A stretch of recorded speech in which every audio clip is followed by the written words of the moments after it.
মানুষের সাথে মানুষের পাশে।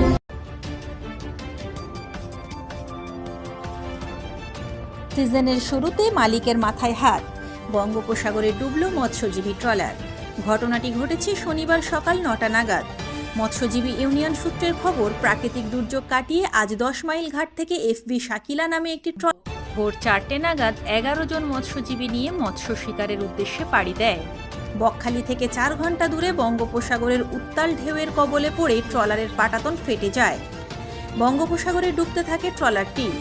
ওই সময় ট্রলারে থাকা ১১ জন মৎস্যজীবী চিৎকার করতে থাকেন। পাশে থাকা ট্রলার ওই মৎস্যজীবীদের চিৎকার শুনতে পেয়ে তৎক্ষণাৎ তাদেরকে ওই ডুবন্ত ট্রলার থেকে উদ্ধার করে।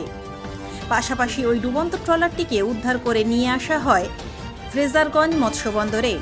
শাকিলা নামে একটি ট্রলার, ওর ওয়েদার ভালো হওয়ার পরেই ও সমুদ্রে বেরোয় মাছ ধরার জন্য। তারপরেই ও গিয়ে একটু বিপদের মধ্যে পড়ে, কারণ ওর যে শিক্ষকটা থাকে ইঞ্জিন রুমের, সেই ইঞ্জিন রুমের শিক্ষক কোনো রকমে নষ্ট হয়। সেই শিক্ষক দিয়ে জল ভরে যায় ইঞ্জিন রুমে। তারপরেই ট্রলারটিকে আর আয়ত্তের মধ্যে রাখা যায়নি।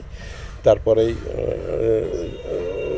অন্যান্য যারা মৎস্যজীবী ছিল পাশাপাশি, তারা সবাই ১১ জন যে মৎস্যজীবী ছিল এফবি শাকিলাতে, সে তাদেরকে তুলে নেয় এবং রেস্কিউ করে এবং ট্রলারটাকে আপাতত ছেড়ে দিয়ে আসা হয়েছে।